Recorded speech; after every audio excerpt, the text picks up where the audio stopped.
Bonjour, bienvenue dans cette nouvelle émission Quoi de neuf. Aujourd'hui, je reçois M. Serge Haribo de l'UGTM Martinique, qui vient nous parler des dernières mesures applicables à la Martinique et puis nous donner des nouvelles de tout ce qui se passe là en ce moment au CHUM et puis sur cette pandémie. Bonjour, M. Serge Haribo, merci d'avoir accepté une fois de plus de venir éclairer les Martiniquais par vos explications claires, précises et déjà appréciées. Oui, bonjour à tous les téléspectateurs, tous ceux qui nous suivent sur les réseaux aussi, sur Zouk TV. Et j'espère qu'on pourra encore une fois faire un exercice assez didactique pour permettre à tout un chacun de se faire une appréciation de la situation et d'avoir des données et des éléments qui permettent de réfléchir et de prendre de plus en plus conscience du rôle que nous avons individuellement et collectivement vis-à-vis de tous les événements qui nous arrivent. Alors cette semaine, M. Haribo, vous étiez du côté de l'hôpital Saint-Paul, la clinique Saint-Paul. Là, vous aviez un mouvement pour attirer l'attention sur certaines choses. Vous pouvez nous en parler, s'il vous plaît? Oui, alors, concernant le mouvement qui a lieu au niveau de la clinique Saint-Paul, en premier lieu, parce qu'il y avait un second mouvement qui était lié avec les pompiers, à la CTM. Il s'agissait pour nous, au cours de cette journée, de rappeler à tout le monde que la couverture sanitaire, l'urgence sanitaire, les soins fournis quotidiennement, c'est nous. Qu'on soit pompier, ambulancier, quelles que soient les catégories, quels que soient les lieux où est-ce que nous travaillons. Sans nous, il n'y a pas de prise en charge sanitaire en Martinique. Ça, c'était une première chose, de bien le rappeler. Et de rappeler aussi qu'on n'allait pas permettre à tout un chacun, sous le régime de la peur, de faire en sorte de surpasser nos droits, d'aller au-delà de ce qu'ils avaient le droit de faire. Alors la clinique Saint-Paul, c'est très simple. C'est ce régime de pression exercé vis-à-vis du personnel pour l'obliger à se vacciner comme si c'était la seule solution.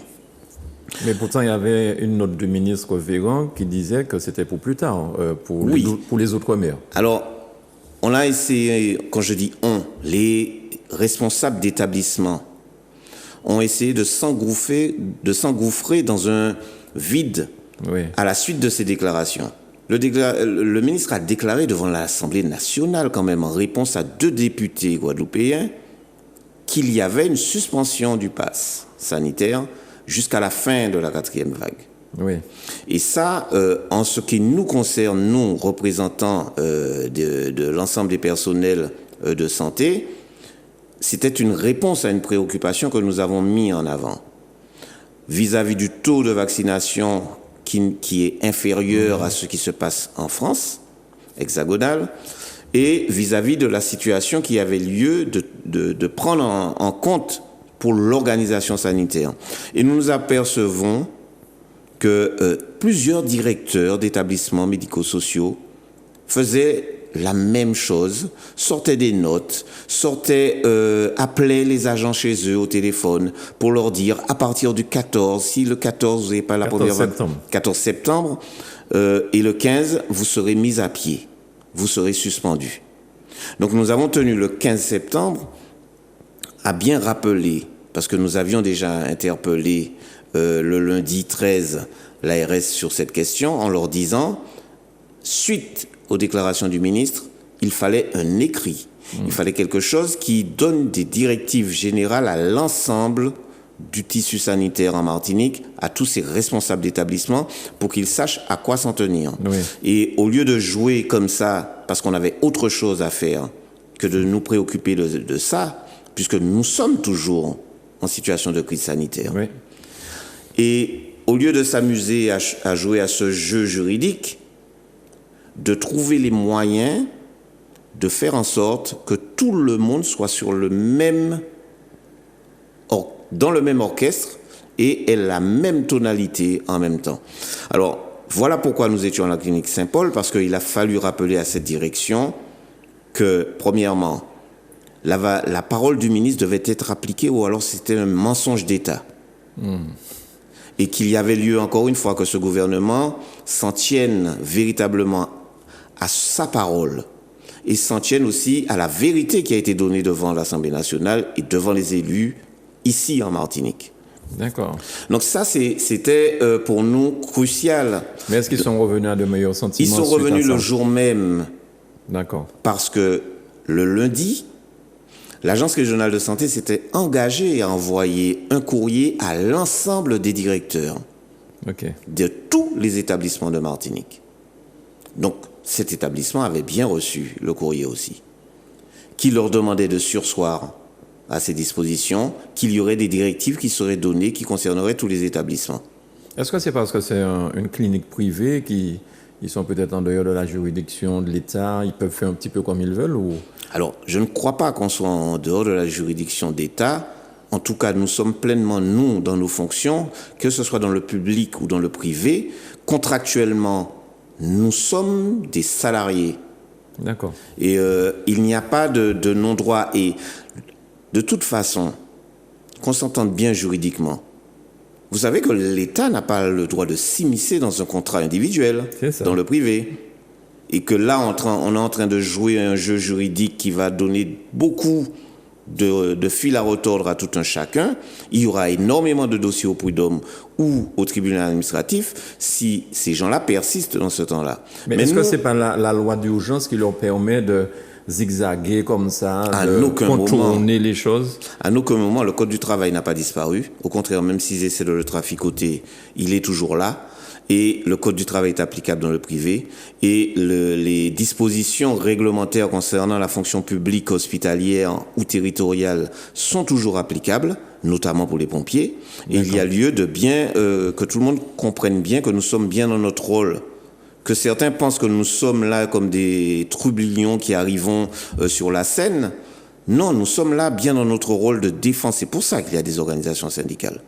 Le deuxième lieu que nous disons, nous ne pouvons nous passer aussi de la défense de l'ensemble des personnes qui sont soignées.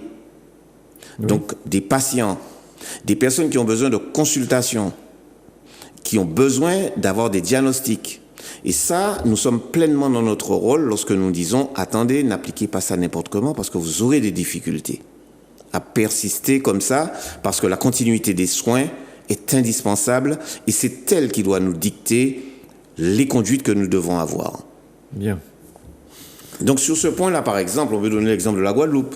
Oui. Où est-ce que le directeur général du CHU de Guadeloupe a cru pouvoir sortir une note pour imposer à l'ensemble de son personnel qu'au 15 septembre, il a mis déjà à contrôler les passes à l'entrée, que le personnel serait suspendu s'il n'est pas vacciné. D'accord. Eh bien, vous savez qu'aujourd'hui... Il a fait fi donc de la note de M. Véran. Il a fait fi de ce que M. Véran avait dit, mais il a retoqué lui-même son attitude puisqu'il a déclaré à l'AFP que ne pouvant appliquer les suspensions parce que les services du centre hospitalier universitaire de Guadeloupe seraient inopérants, donc il ne pouvait appliquer la loi. D'accord. Parce que le CHU de Guadeloupe se serait arrêté. 75% du personnel n'est pas vacciné. Chiche, ce que nous avons toujours dit, suspendez les contrats. D'accord. D'autant plus que nous rappelons que le personnel dans ce cadre-là peut prendre ses congés et qu'il y a pour certains d'entre nous plus d'1 an que nous n'avons pas pris de congés. Chiche, nous allons déposer tous nos congés et on verra comment on va pouvoir soigner en Martinique, comment on va pouvoir soigner en Guadeloupe, comment on va pouvoir soigner en Guyane. Et le personnel soignant à la Martinique, quel pourcentage par rapport à la Guadeloupe? Vous avez dit 75% du personnel du CHUM en Guadeloupe. On est dans les mêmes proportions. Entre 70 à 75% n'est pas vacciné. Ce qui voudrait dire qu'il n'y a que 25 à 30% du personnel vacciné au moment où est-ce que nous parlons. Donc si vous déposez tous vos congés en même temps, là l'hôpital s'arrête. Si nos employeurs décident de nous suspendre, ils auront la lourde charge et de la responsabilité de ne pas pouvoir soigner les Martiniquais, les Guadeloupéens, les Guyanais. C'est un choix à faire, déontologique, charge à eux de le faire. Mais peut-être qu'ils se disent qu'ils vont faire venir des renforts de France, comme ça se fait actuellement.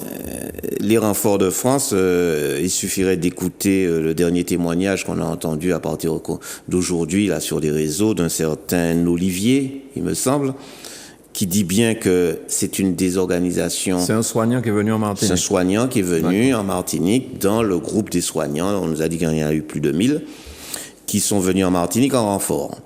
Et qui dit que c'est une désorganisation la plus complète, que les ARS ne sont pas organisés. Alors pour expliquer tranquillement et correctement à tous ceux qui nous écoutent et qui nous regardent. Les ARS en France font des appels à candidature pour qu'il y ait des renforts qui viennent en Martinique, en Guadeloupe et en Réunion. Ces appels-là, les gens y répondent, les soignants ou des non-soignants y répondent. Ils les prennent, ils les sélectionnent et on a des convois de renforts qui arrivent ici. Et comme il le dit, c'est lorsqu'ils sont au-dessus de l'Atlantique, qu'ici en Martinique, l'ARS reçoit la liste des renforts avec les catégories professionnelles. Ah oui. Donc, l'organisation commence pendant que l'avion est à peine à 2-3 heures d'arrivée de Martinique. Et si vous avez besoin de 50 infirmiers que vous n'en recevez que 20, vous allez faire avec ça. Voilà ce que ça veut dire. Et nous avons bien posé la question à la direction, c'est ce qui nous a été répondu, y compris par le directeur général de l'ARS. Ce n'est pas l'ARS ici aujourd'hui qui désigne quel type de renfort qui arrive, c'est le ministère qui organise tout ça avec les ARS en France. D'accord. Donc, c'est pas une réponse à une demande formulée, détaillée. D'accord. C'est on envoie des renforts. Et cette personne-là qui témoigne dit bien qu'ils étaient 110 et qu'ils pensent que la moitié n'était pas nécessaire. Pourquoi ? Il y a des soignants, d'après ce témoignage, qui n'ont pas fait 4 à 5 jours de travail. Et ça veut dire qu'ils sont là pour 15 jours à peu près. D'accord. Payés, nourris, logés. Et ce que j'ai trouvé extraordinaire, c'est que cette personne, de façon honnête, dise que, compte tenu de la température de l'hygrométrie, ils n'avaient que 2 litres d'eau par jour à leur disposition. Qu'on leur a fait comprendre qu'ils étaient... On ne parle pas de l'eau du robinet, là, on parle de bouteilles d'eau cachetée. Voilà, d'eau cachetée, et qu'on leur a fait comprendre qu'ils étaient des privilégiés. Moi, je lui réponds là, officiellement, il est un privilégié dans ce cadre-là, dans le milieu hospitalier. Vous avez des bouteilles d'eau, vous ? Nous n'avons pas de bouteilles d'eau à notre disposition, comme ça, librement. Et c'est une lutte de tous les jours pour demander qu'on nous donne de l'eau. Et si je mens, que la direction générale, comme elle a l'habitude de le faire, fasse un démenti officiel et fasse un démenti comme elle a l'habitude de le faire au niveau des autres médias et qu'elle envoie un communiqué. Nous disons simplement aussi, le patient, c'est notre préoccupation, le patient n'a pas de l'eau tous les jours à sa disposition. Il y a une carafe d'eau alors ? C'est l'eau du robinet. L'eau du robinet. Peut-être le seul établissement où est-ce qu'on donne de l'eau dans le monde hospitalier tous les jours, dans le CHUM, dans le Centre hospitalier universitaire de Martinique, c'est Trinité. Parce que c'est la résultante d'une lutte, la résultante de grève, la résultante de nos pertes de salaire. Parce que nous avons exigé que le patient soit respecté, qu'on lui mette une bouteille d'eau, au moins de 50 centilitres d'eau à chaque repas, sur son plateau. Donc, sinon, c'est la famille qui emmène de l'eau. C'est la famille qui emmène. Et tout le monde, et en Martinique, en Guadeloupe ou ailleurs, peut bien témoigner de ça. On amène de tout. Donc, ça veut dire quoi ? Oui, vous êtes des privilégiés. Parce qu'on vous a donné 2 litres d'eau par jour. Et donc, comme ce privilège a été donné, vous pensez bien qu'on va poser et questionner la direction sur cette question-là. Et premièrement et en priorité, pour les patients. Nous, on passera après. Mais en priorité, nous voulons que les patients soient respectés. Pas de privilège pour les soignants, mais qu'on respecte les patients qui sont alités dans nos services. Mais lorsque les renforts viennent comme ça à la Martinique, est-ce qu'ils perçoivent leur salaire habituel ou ils ont une prime pour aller quelque part où il y a danger, entre guillemets ? Ils perçoivent leur salaire habituel, ils ont une majoration sur leur salaire quand ils viennent ici. Ça correspond environ à une prime de 3 000 € pour un mois. Donc ceux qui font 15 jours, ça va être 1 500 € à peu près. En tout cas, c'est ce que j'ai lu officiellement dans les écrits du ministère. Maintenant, dans la réalité, oui, ils ont un surplus de salaire. Oui, ils ont des primes pendant ces 15 jours. D'accord. Maintenant, ce que nous disons aussi, simplement, c'est ça démontre qu'il y a là un manque crucial de personnel en Martinique. Et nous l'avons dit, cette crise-là n'a pas effacé les difficultés quotidiennes que nous rencontrions avant la crise, pendant la crise et après la crise. Donc il s'agira bien pour tout le monde de comprendre, il faudra qu'on discute comment on solutionne ces questions-là. Effectifs, en personnel, toute catégorie. Les moyens matériels. Vous savez, je ne dirais pas où il y avait un problème, un incident de fonctionnement dans un service. Et j'ai trouvé un appareil qui date de 2000. Date de fabrication 2000. Nous sommes en 2021. Oui, il faut du renouvellement de matériel. Il faut qu'on arrête avec ce cirque-là. Nous ne travaillons pas dans un musée. Nous voulons, si nous faisons partie d'un ensemble qui est au top de la technologie, je dirais simplement, il est anormal que des gens fassent du tourisme spatial. Je ne sais pas, vous avez dû entendre parler. Qu'un milliardaire puisse payer en pleine crise mondiale de pandémie un touriste, qu'il aille faire du tourisme dans l'espace et que nous soyons dans ces conditions-là, ça devrait faire réfléchir tout le monde. Ce milliardaire, il est devenu milliardaire comment? Sur quelle base? Et j'espère que ce n'est pas sur la vente des vaccins ou des appareils médicaux. Donc c'est pour bien ramener tout le monde à des considérations, comme nous disons, l'ARS, la préfecture sont hors sol en Martinique. Mais en fait, d'après ce que vous dites concernant les soignants, c'est Paris qui gère, quoi. C'est pas tellement l'ARS qui dit j'ai besoin de 5 docteurs, 5 infirmiers, 5 ceci, cela. C'est Paris qui décide d'envoyer telle ou telle personne. Et ça ne correspond pas à ce que vous avez besoin, peut-être. Pour qu'on ne dise pas que j'aille trop loin dans mes propos, je vais reprendre simplement les propos de ce témoignage. On nous envoie en vrac. Vous savez, qu'est-ce que ça veut dire en vrac?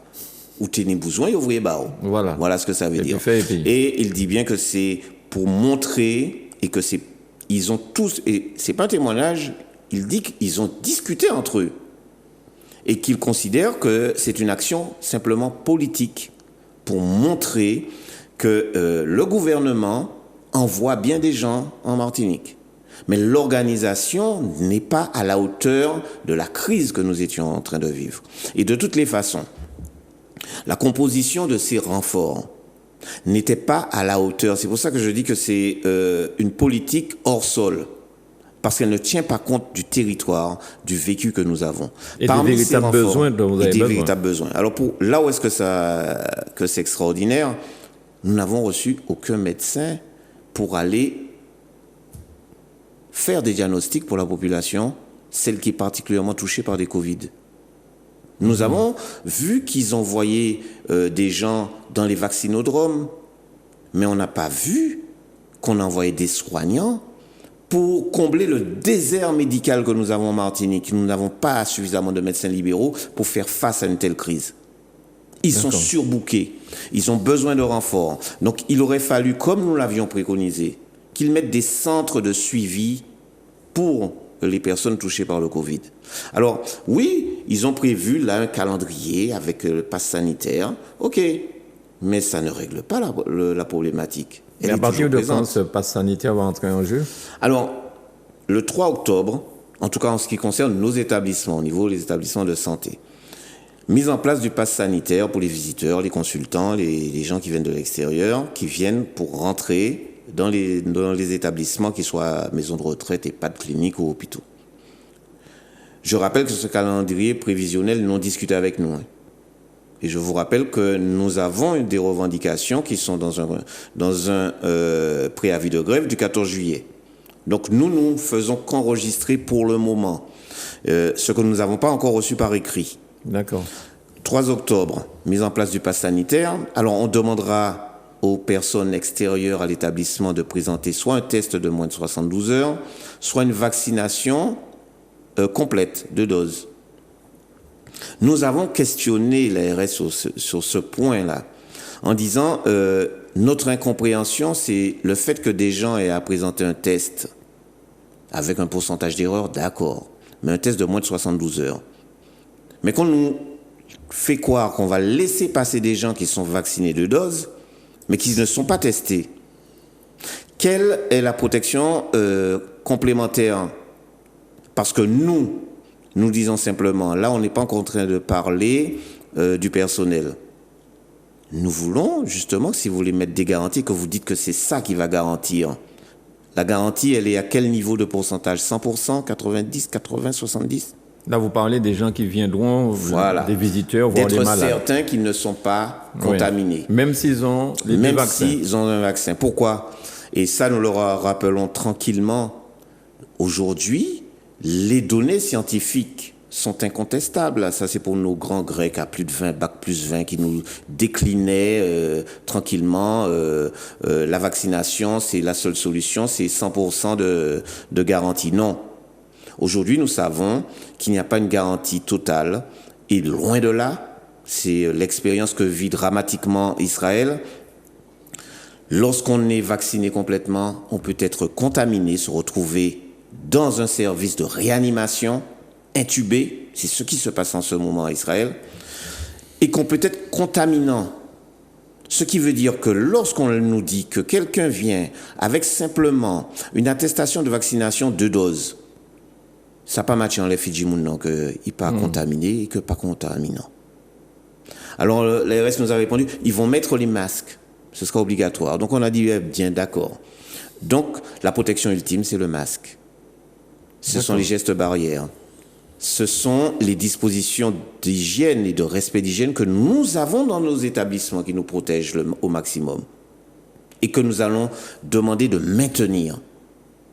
Oui, on isole à l'hôpital un patient qui est touché par le Covid.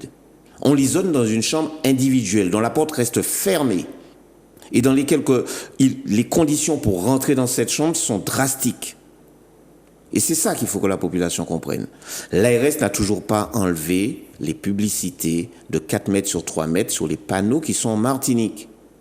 Tous les jours, je passe au Résigné à Trinité, je vois un panneau avec son père, avec son enfant sur le dos. Je vois une autre dame en train de lever les bras, c'est la fête.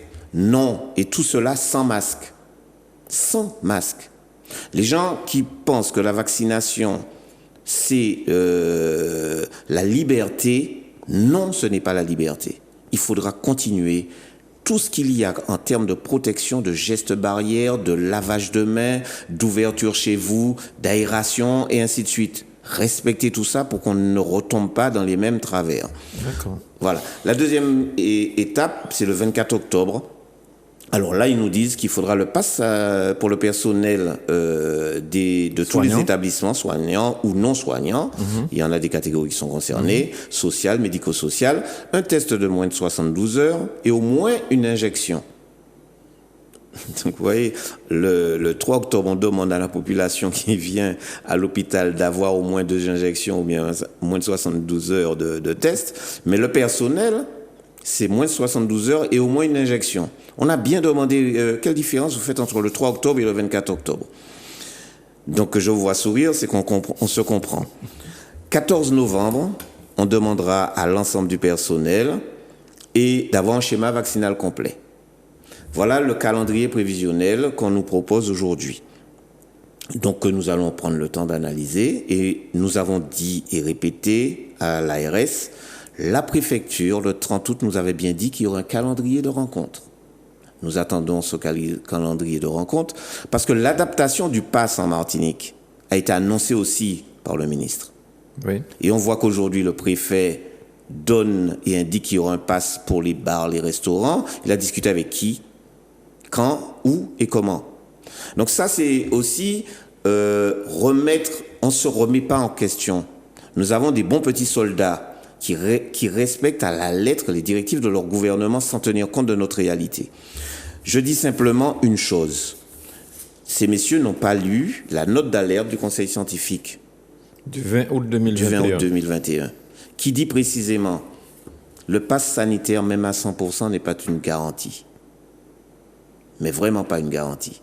Et qu'il y a lieu aujourd'hui de mettre et de continuer à mettre en œuvre tout ce qu'on appelle gestes barrières et dispositifs, mais il va plus loin à dire qu'il faudra peut-être une 3e dose, Et j'entends parler maintenant déjà de 4e dose. La 4e dose. Donc, et en même temps, dire il sera probablement nécessaire d'utiliser un nouveau vaccin. Ça, je ne cesserai de le répéter aux gens. Ne pensez pas qu'on est dans l'ultime ligne droite d'arrivée. On n'en a pas terminé. Il y aura des nouveaux variants. Un nouveau vaccin comportant un immunogène actualisé proche de celle du virus variant circulant, lequel on ne sait pas encore. Ces vaccins ne sont pas disponibles actuellement. Mais ils disent qu'il faut aller dans ce sens-là. On lit aussi dans l'actualité qu'il y a des recherches sur des nouveaux types de vaccins. Cuba, qui dit être prêt à fournir ce vaccin dans la Caraïbe, mais aussi on a des nouveaux vaccins qui sont à l'étude par les voies respiratoires. Il y a aussi des médicaments qui sont mis à l'étude. Donc on n'en est pas encore à la fin de cette histoire, on en y est toujours dedans, et toutes les certitudes qui sont avancées par tout un chacun s'effritent avec le temps. Parce qu'il faut donner autant le temps de comprendre les choses et d'analyser les choses. Donc, non, l'objectif simple de la vaccination telle qu'elle est proposée aujourd'hui n'est pas la réponse définitive. Il faudra qu'on continue à faire en sorte, en toute transparence, qu'il y ait des informations crédibles. Surtout pas comité de citoyens de transparence. Il a disparu. D'accord. Vous savez, le préfet en a parlé hier, je croyais que c'était quelque chose qui fonctionnait. Par exemple, on ne l'a jamais rencontré, nous. Il ne serait pas souhaitable qu'il nous entende, ce comité de transparence. Nous représentons l'ensemble des personnels de santé publique, privée, libéraux. D'accord. Et il se passe le luxe de nous entendre. Donc, il n'y a pas de transparence. Par contre, ce que nous disons simplement, contrôler le pass sanitaire à partir du lundi 11 octobre, c'est ce que l'application du pass sanitaire, c'est ce que le préfet a dit. Ça, donc, il va contrôler les employeurs. C'est encore une pression, parce que dans le texte de loi, ce sont les employeurs qui ont des pénalités d'amende et qui risquent d'aller jusqu'à 1 an de prison. Je ne sais pas si vous rencontrez ceux qui... Voilà, il y a 9 000 € d'amende, une échappe de plomb. Donc, la pression continue. Et on essaie de transférer sur ces employeurs la pression pour qu'ils la transfèrent sur les salariés et sur la population. Comme pour l'hôpital, nous disons simplement à l'ensemble du tissu des entreprises et de l'économie en Martinique. Vous savez que si vous voulez obliger des gens à avoir un pass sanitaire, ils vont aller ailleurs. Ou alors ils ne vont pas rentrer. L'exemple a déjà été donné avec le cinéma. Vous aurez cette difficulté-là. Parce que vous pensez qu'en Martinique, on est en Île-de-France, on ne peut pas se passer du cinéma, du restaurant. Celui qui est avec 700, 400, 500 € de retraite, il peut se payer le luxe d'aller dans votre restaurant ou bien... Non. Donc on va peut-être revenir comme en temps Robert, mais de façon actualisée à 2021, à d'autres pratiques, à d'autres systèmes, à d'autres réseaux économiques. Donc vous aurez un choix comme l'hôpital à faire. Entre le personnel de l'hôpital qui dit « mettez-moi, suspendez-moi », et aujourd'hui les consommateurs qui vont vous dire « suspendez nos entrées dans vos commerces, nous irons ailleurs ». On va trouver d'autres moyens de commercer. On va trouver des moyens d'acheter dans les mains d'agriculteurs directement. Ou alors on incitera les gens à faire de la transformation en vente directe. On n'aura plus besoin de rentrer dans vos magasins. On va revenir avec des couturiers. On a produit des masques avec un ensemble de couturiers. On va produire différemment. On va faire des réseaux économiques différemment. Donc faites très attention à ce qui se passe là. Parce que si c'est pour imposer définitivement un pass, qui normalement devrait tomber au 15 novembre, nous sommes aujourd'hui déjà plus de la mi-septembre. Il reste 2 mois. Vous allez contraindre des gens pendant 2 mois, donc on pourra se passer là de vos commerces pendant 2 mois. Donc voilà l'idée, que le revers de la médaille. Ne jouez pas à ce jeu, c'est un jeu dangereux. Comme le témoin le disait, c'est un jeu du gouvernement qui veut appliquer une politique qui n'est pas nécessairement une politique ni sociale, ni d'intérêt de la population, c'est peut-être d'autres intérêts qui sont en jeu et il faut faire très attention à ce qui est en train de se passer. Alors, concernant l'hôpital, est-ce que tous les lits Covid sont occupés en ce moment ou il y a une petite marge toujours de lits? Aujourd'hui, on peut dire qu'on a réduit pratiquement... on était à plus de 500 lits, on est passé à 290. D'accord. Dans ces 290 lits, il y a quand même toujours 107 lits de soins critiques qui sont utilisés. Quand vous dites soins critiques, ce sont des gens qui sont sous oxygène. Voilà.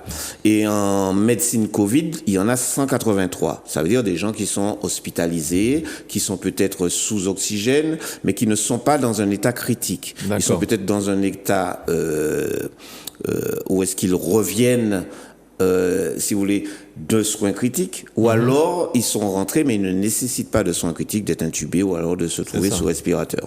Donc ça, c'est le premier constat que nous faisons. Donc il y a une diminution de cette pression, mais cette pression existe toujours.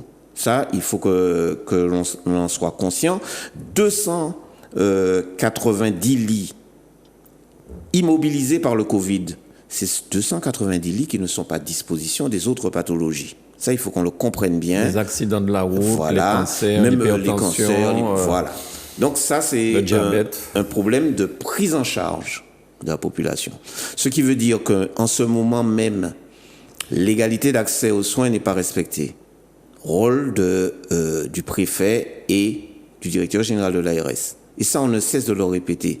Vous êtes hors cadre de la réglementation en matière de prise en charge. Il y a des gens qui n'ont pas accès aux soins, qui devraient légalement y avoir accès.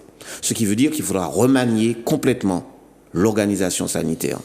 Et ça, il faut vraiment, c'est le fondement même de la société. L'égalité de traitement. On ne doit pas vous laisser malade chez vous sans vous donner l'accès aux soins que vous devriez avoir. Et le meilleur accès aux soins, ça veut dire que si vous deviez être hospitalisé et que vous êtes chez vous, vous avez une qualité moindre d'accès aux soins. On va payer les pots cassés dans les mois qui viennent. De ceux qui n'ont pas pu avoir accès à ces soins, des diagnostics importants, que ce soit pour les cancers, que ce soit pour la gastro-entérologie, que ce soit pour le diabète et ainsi de suite. Non, ce n'est pas normal. Il faut qu'on puisse vraiment le dire. La transparence, c'est ça aussi. Qu'on puisse vraiment se dire les choses et vraiment donner à la population l'accès à toutes ces données, qui est des choix, parce qu'il y aura des choix à faire. Je donnerai simplement pour exemple qu'on ne profite pas de la situation aussi pour faire n'importe quoi. Les personnes âgées de l'unité de soins de longue durée du Lamentin à Mangoville-Saint ont été déplacées au centre Emma Ventura pour qu'il y ait l'ouverture d'une unité Covid. Aujourd'hui, cette unité devrait être fermée, mais il semblerait que la direction ait choisi de laisser les personnes âgées à Emma Ventura et de réouvrir des soins, des lits de soins d'une autre nature. Je n'en dirai pas plus que ça, dans ce service. Nous n'allons pas accepter ça. Nous allons avoir une réunion soit aujourd'hui, soit lundi avec la direction. Ces grandes personnes-là, on l'avait dit, on le doit au respect. On doit leur redonner ce confort qu'ils avaient à Mangoville-Saint, qu'ils n'ont pas à Emma Ventura, qui est délabré et qui mérite d'être reconstruit, détruit et reconstruit. Nous avons, par exemple, à Trinité, refusé, mordicus, qu'ils enlèvent les personnes qui sont à l'unité de soins de longue durée et qu'ils les transfèrent à Emma Ventura. Il aurait fallu nous tuer pour qu'ils les enlèvent. Ils ont essayé, nous avons dit non. Et c'est ça que les gens n'arrivent pas à comprendre. À un certain moment, on surfe, les directions surfent sur la vague, l'ARS surfe sur la vague pour mettre en place des options qu'ils ont choisies. Eh bien non, ces grands mounons piqué prend faire en disant ça. Il est hors de question. Donc ça, c'est aussi des éléments d'attention qu'on doit avoir sur ce qui se fait dans tous les détails. Et nous sommes preneurs de tout ce qu'il faut. Et c'est pour ça que nous disons toujours, travaillez avec notre intelligence. Vous êtes peut-être 10 là, à avoir fait l'ENA et ainsi de suite. OK. Mais pour avoir le niveau d'intelligence que vous avez, on se mettra à 200, 300. Mais ne pensez pas qu'on ne pourra pas, nous, produire des projets, faire des propositions. Parce que les acteurs de terrain qui sont dans la boue et qui pataugent dans la boue savent ce que c'est, comment il faudra faire pour se laver les pieds. Ce que eux ne savent pas. Donc c'est un peu tout ça qui nous permet de dire, oui, il y a là une baisse depuis c'est la 4e semaine là qu'on voit qu'il y a, après 4 semaines, on commence à voir qu'il y a une baisse. Cette baisse-là doit nous donner par la suite le temps de sortir de ce niveau de crise pour passer à une réflexion et un bilan. Mais avec la rentrée scolaire, est-ce qu'il n'y a pas un risque, enfin on ne le souhaite pas évidemment, mais est-ce qu'il n'y a pas quand même un risque que ça reparte à la hausse? Ou alors toutes les précautions sont prises pour que ça n'arrive pas? C'est d'ailleurs pour ça, toutes les précautions ne sont pas prises. C'est d'ailleurs pour ça que la levée de l'état d'urgence, c'est au 15 novembre, mais que le confinement n'est pas levé par le préfet. Il le sait très bien que si jamais il y a, avec la réouverture de toutes les activités, que ce soit avec passe, que ce soit sans passe, que ce soit pour l'école, il y a un brassage de population qui va se faire et le risque de retour d'une recrudescence, même si le pic ne sera peut-être pas aussi élevé, mais il peut y avoir une recrudescence. Par contre, ce que nous trouvons dramatique, c'est qu'on nous dise très clairement 8 centres de vaccination, 14 centres éphémères, vaccinobus. La stratégie n'a toujours pas changé. On ne nous dit pas est-ce qu'on a vraiment mis le premier peloton là, les médecins libéraux, les infirmières libéraux, est-ce que ça a été organisé? Non. Est-ce que aujourd'hui, lorsque quelqu'un est testé positif du Covid, parce qu'il y en a toujours là au moment où est-ce que je parle qui sont testés positifs, est-ce que lorsqu'il reçoit son avis du laboratoire, il y a indiqué les risques qu'il encourt? Est-ce que lorsqu'il n'a pas eu de visite médicale, on le dirige immédiatement vers un médecin? Ça, nous n'avons pas l'assurance que c'est fait. Ça demande véritablement une note de la part de l'ARS écrite. Ça ne peut pas être verbal. Et qui nous dit, voilà la stratégie que nous développons en Martinique pour cette fin de crise, mais aussi nous préparons la prochaine crise, ça servira de base. Est-ce que le petit appareil qu'on doit donner normalement lorsqu'on a, comment ça s'appelle? L'oxymètre. L'oxymètre, est-ce que ça a été rétabli et que maintenant les gens doivent l'oxymètre lorsqu'ils ont Alors depuis que nous ne cessons de répéter cela, nous voyons que de plus en plus de gens connaissent l'oxymètre. Et ils l'achètent à leurs frais. Ils l'achètent certains à leurs frais, mais certains réclament maintenant à leur médecin quand ils sont Covid+, quand ils sont testés Covid+. C'est principalement dans ce cas-là que dans le cas des préconisations. Aujourd'hui, nous n'avons pas les données. C'est pour ça que nous demandons la transparence. Ces données-là peuvent nous être fournies par la sécurité sociale, par les pharmaciens. Combien d'oxymètres ont été délivrés en Martinique? Et les dates. C'est-à-dire qu'on arrive à nous faire des courbes de gens testés Covid. Nous, on veut une courbe concernant les oxymètres. Et est-ce qu'il n'y a pas eu de rupture à partir du moment qu'on a commencé à parler de ça? Bien. Donc, ces éléments-là, voilà la transparence qu'on demande. Pour le moment, on est dans un marécage. Et là, on ne cherche pas à nous éclaircir le temps. Ce que nous demandons, c'est que tous ces mantous qui sont dans leur trou sortent de leur trou. J'ai bien dit mantou, je n'ai pas dit mentor. Ils sont cachés là dans leur trou. Et c'est cet appel-là solennel que nous faisons. Il y a 34 maires en Martinique.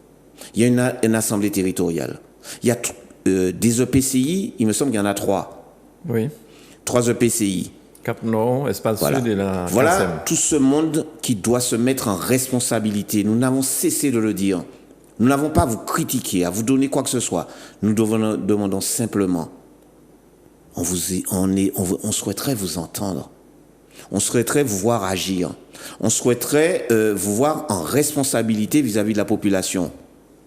Que vous soyez le premier rempart vis-à-vis de tout ce qui se fait et ne se fait pas et qui devrait se faire. Et ça, nous attendons toujours. Parce qu'à l'heure du bilan, pour que nous puissions faire le deuil de ces plus de 500 morts, il faudra que nous ayons cette transparence. Pour les familles, pour les soignants qui ont assisté à ces décès. Parce que si vous pensez que ça ne nous a pas marqué et que ça ne nous marque pas, à tous les niveaux, même jusqu'à l'agent qui emmène le corps à la morgue, nous avons besoin de savoir. Le personnel de tous les établissements ont besoin de savoir. Les pompiers ont besoin de savoir.